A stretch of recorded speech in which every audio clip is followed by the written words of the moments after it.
Shabbat Shalom.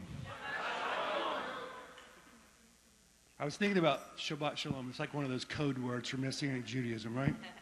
If somebody's not into biblical faith, they may wonder what you mean by Shabbat Shalom. And if they ask you, what would you say? Thank God for what? Dumbfounded? What? Got to have an answer. Shabbat Shalom is like the peace of God on this Sabbath day, his seventh day. You know, and you're basically invoking a blessing over somebody and saying that let God's peace be on you on this his day. So welcome in Shabbat Shalom. I wanted to put a quick plug in for the next Israel trip and to give a shout out online to the orange bus, the green bus, the yellow bus. No yellow bus? Yellow bus. Red bus, blue bus, green bus, gray bus. Did I miss anybody out there? White bus. But it wasn't white, it was red, right? We had a great time in Israel, and if you are interested in going next time, give the office a call. And that trip is in the works already. So if you haven't been to the land, then sell your car and buy a ticket. It is definitely worth the trip. If it's not life-changing, it is definitely life-altering to be in the place where it happened and where it will happen again. So I'm going to read a psalm this morning, but talking about Shabbat Shalom and the fact that we are a bilingual congregation because there's English and there's Hebrew here. You know, most people think bilingual, that means Spanish, English, right? No, it means two languages. And the fact that Hebrew is God's language, you know, the older Testament, as we call it, the Tanakh, the Torah, the prophet, the writings, written in the land, the lingua franca, the language that was there in that time, from the time of Moses, where God wrote the 10 Commandments, the 10 words. It was all in Hebrew. It was a Hebrew culture. God is called the God of the Hebrews. He doesn't change. So I guess he's still the God of the Hebrews. You know, Rabbi talked about Hebrew, Jewish, and biblical being synonymous words. You know, this is one book that God gave us that's been preserved for the ages and presented to us in the fashion that it's in now, so we can use this book, learn about God, learn his ways, and know him as the author of creation and the author of our lives. So, and the plug is for this complete Jewish Bible. And if you study the Word of God, you probably didn't start in a complete Jewish Bible. Anybody start in a complete Jewish Bible? Nobody. I mean, I was in the King James for 50 years. It was good enough for Paul. It was good enough for me. Or so I thought, you know, until God came along and says, you know, maybe hit me with a 2x4 and said, wait a minute, there's more to it. There's more to it, and you need to study the Word of God. How are you going to know what a counterfeit is if you don't know what the original is? How are you going to know? You're going to be subject to every little doctrine that comes along and like, he said it, he's a preacher, he's got a microphone, I should believe it. No, you should take everything into the Word of God. Test it with the Spirit of God to find out if it is the truth. That's why we send out the Berean call. Rabbi sends his scriptures out every Friday afternoon, so you get a chance to come prepared for class, to study the Word. It's called a Berean call because in Acts 17, Paul said the Bereans were more diligent than those in Thessalonica. Why? Because they heard what he said, took it back into the scriptures to find out if what he said aligned with the scriptures. Guess what? It's on you. It's on you. I mean, for so long, so many of us have been lied to and told to believe what somebody says because of who they are. No. If your truth is not based in the scripture, then you've got some improving to do. The only thing that is true is the scriptures and what comes out of it. There's so many lies and deceits out there that it's very easy to see how people run to this and run to that. And even if you look in Scripture, there are many, many, many, many warnings that Yeshua gave, that Paul gave. Know the book, know the author. And you got one leg up on everybody else. And then I'm sure that when you know the book and know the author, you're going to be excited enough to tell why you're different and about this exciting hope that you have in believing in the one God of Abraham, Isaac, and Jacob through his beloved Son, our Messiah, Yeshua. So it's a great journey that we're on. And if you have your Bible with you, will you turn with me to page 940? What number's there?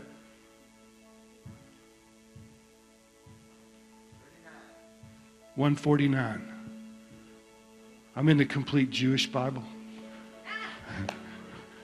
Page 940.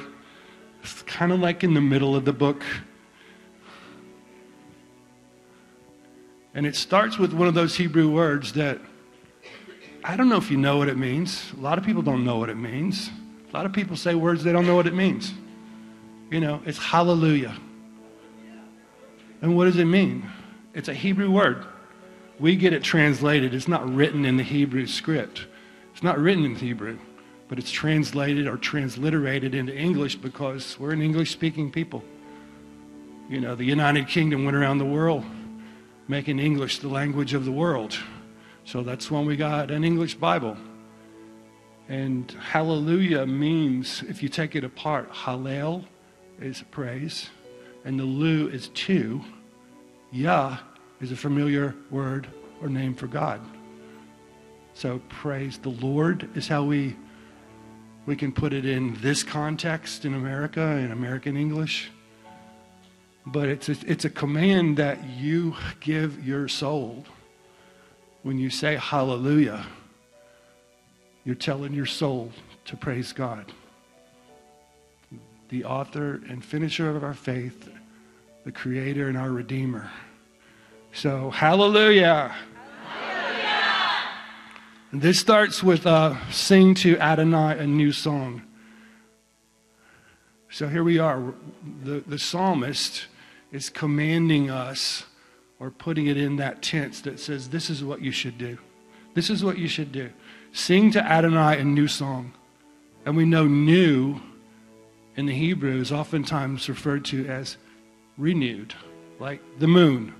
Every 29 and a quarter days, we get a new moon, right? It's not a new moon, is it? We call it that, but it's not really a new moon. It's a renewed moon. Starts over another cycle. So if you think about it, and we're singing a new song, it's we have new manna every day. And another reason to praise Adonai, it says, sing to Adonai a new song. Sing his praise in the assembly of the faithful. That's where you are. This congregation, this synagogue, this kelat, this gathering of believers. The assembly of the faithful.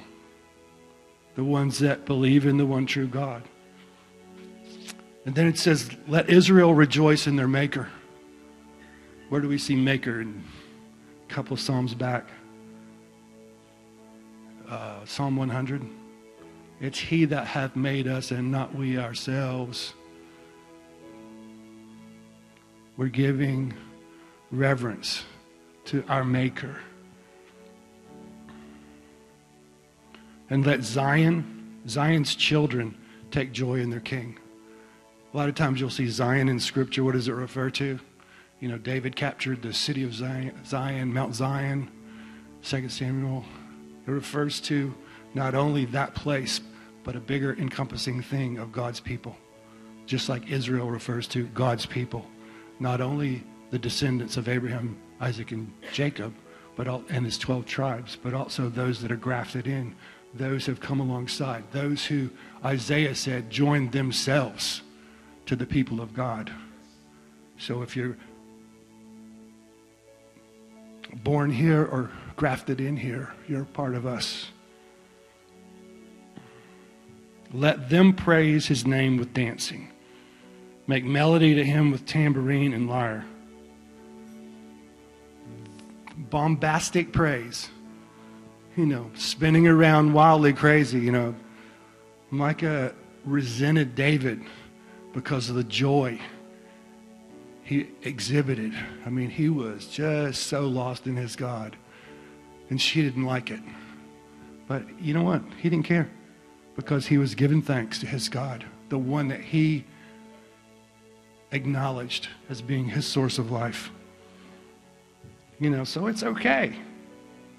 It's okay to dance and make melody with a tambourine and the lyre. And there's a reason here in verse 4.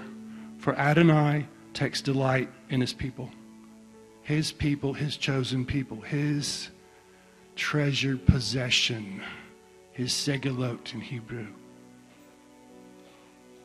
He crowns the humble with salvation. Wow. The meek will inherit the land. There are promises all through Scripture, but you have to read Scripture and understand what those promises are. Let the faithful exult gloriously. I had to look up the word exult. Does anybody know what exult means? I'm sorry, but this is a classroom, right? And if there are words that you don't understand, how about this? You can look it up on your phone, you touch the word, you hit select, and you go boom, boom, boom. All of a sudden, you've got the information right in front of you. I'm not saying you should get lost on your phone, but knowing the words that you use are important. That's how we communicate. That's how the psalmist. But that exult means to have exuberant praise. Because to someone who deserves exuberant praise. Gloriously. Let them sing for joy on their beds. It's like everywhere. You should always have a song in your heart. And if you don't have a song in your heart, tell your soul to get a song. The Psalms are songs. There's a great place to spend time in the Word and put it to music, because it's the soundtrack of our lives. And then it moves into another kind of attitude in verse 6. Let the high praises of God be in their throats.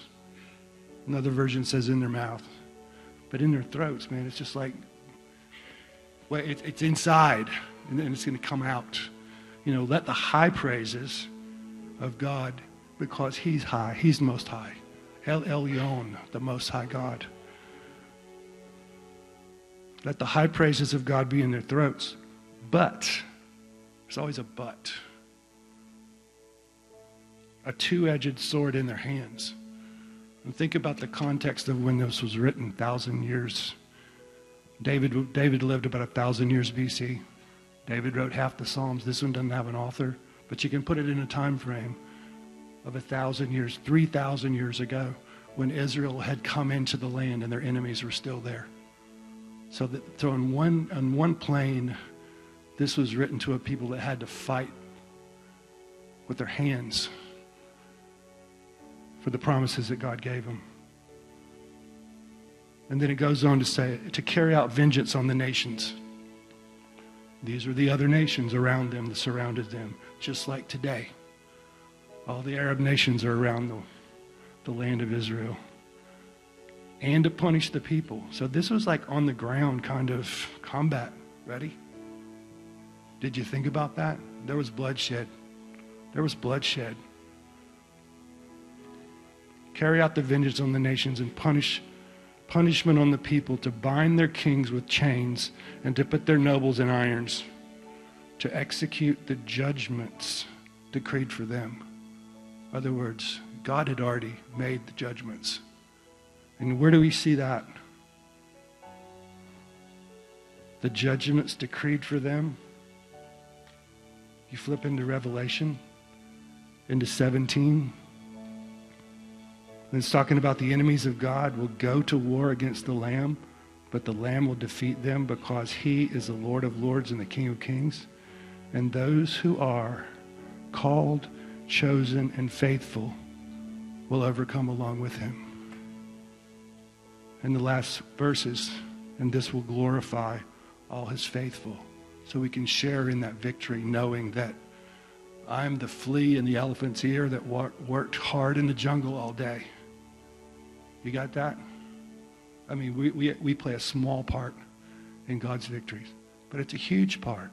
And if we look at the weapons of our warfare not being carnal, and we're wrestling against not flesh and blood, but powers and principalities in heavenly places. So you can take this warfare that went on the ground in Israel and elevate it to a spiritual level and find where your prayers and your supplications before the God Almighty can make a difference in your life and in the lives of those around you. They overcame by the blood of the Lamb and the words of their testimony. Amen. So be encouraged, because we have a God that loves us and gives us what we need and gives us ways to escape the temptations that come our way. Father, we thank you. Avinu, Abba Shamayim, the God of heaven, the God who dwells in the heaven. Father, we thank you so much that you've allowed us to live another day, to make it back to your house one more time, that we can praise you and we can acknowledge you and we can acknowledge who you are and that you are God and we are not, and that we can humbly come before you and bless your name and offer praises, loud praises, to the one who deserves them. Father, we invite you to send your Spirit among us. Be with us this morning, because you're why we're here. You're the reason why we exist. And without you, we're nothing. We have no hope. And we put our hope in you and our trust in you and your Son, Yeshua. And it's in his name that we pray this day. Amen and amen.